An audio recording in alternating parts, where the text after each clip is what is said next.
Stan Gibilisco here.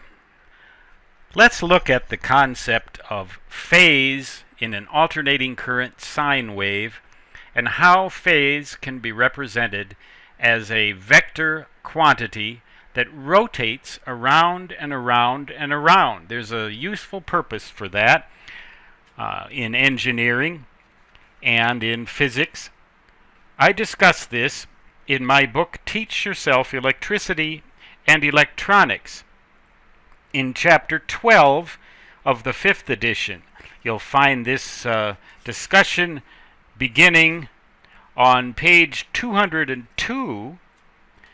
The chapter itself begins on page 200, and you'll find as you go through the chapter that it describes how phase works in an AC sine wave in terms of positions on the wave.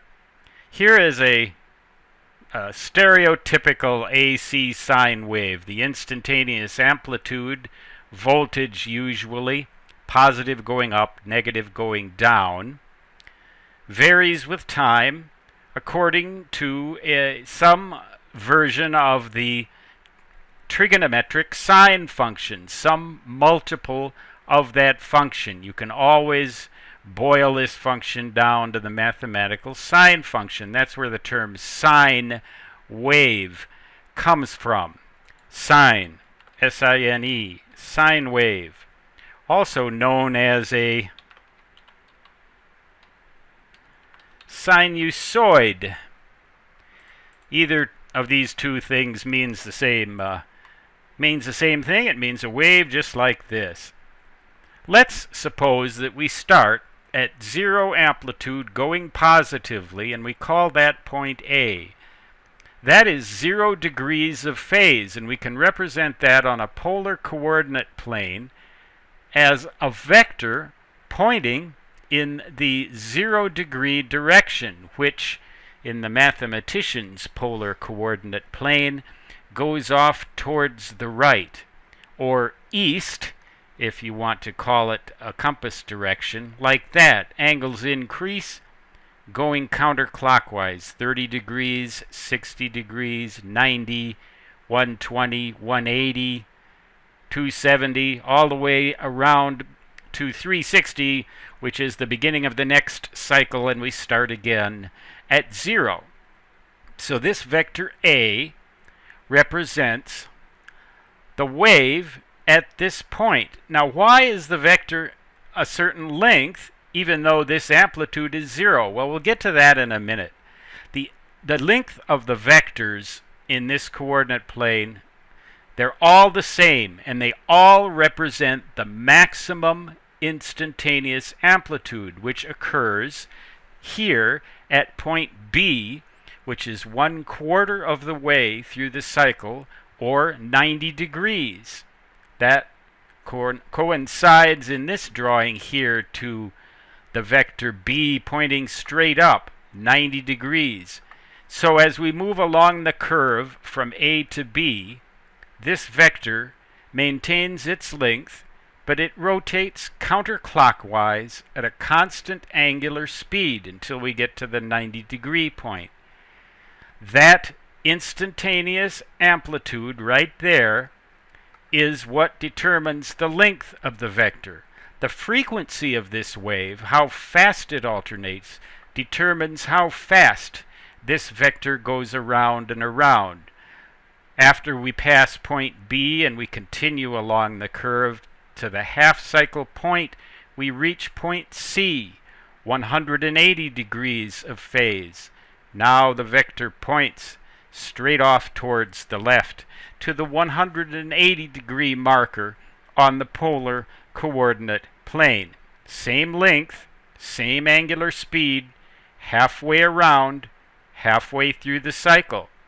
As we continue, the voltage becomes negative, finally peaking at the 270 degree phase point at a maximum negative peak voltage represented here by point D.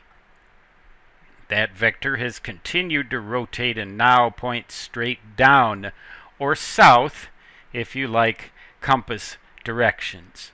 As we continue and finish up the cycle, getting back once again to the zero amplitude positive going point. That we can call 360 degrees if we want to talk about the end of the cycle, or 0 degrees if we want to think of this wave simply repeating itself again. Now there are times when when angles of phase greater than 360 degrees become relevant, or negative phase angles can also become relevant. But we can define one complete cycle of a sine wave simply by one revolution around this coordinate plane from 0 through 90, quarter of a cycle, through 180 degrees, a half a cycle, through 270 degrees, 3/4 of a cycle, and back again to 0, where we start the next cycle. So that is the mathematical rendition of how all of this fits together. This is the sine wave curve graph model, amplitude versus time. This is the polar vector model, which shows phase as a function of time. The angle going counterclockwise representing the time in degrees of phase, like that. So that's how the vector model works. Now in waves other than sine waves, this vector might change length as we go around and around. Irregular waves, square waves, and sawtooth waves, triangular waves, this vector will change length as it goes around this plane. But that's a much more complicated scenario. The vector model is most often used for sine waves only. Once again, this is all discussed in Teach Yourself Electricity and Electronics.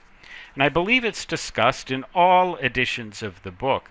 I have the 5th edition before me right now, and this vector diagram appears on page 204. This sine wave diagram on page 205.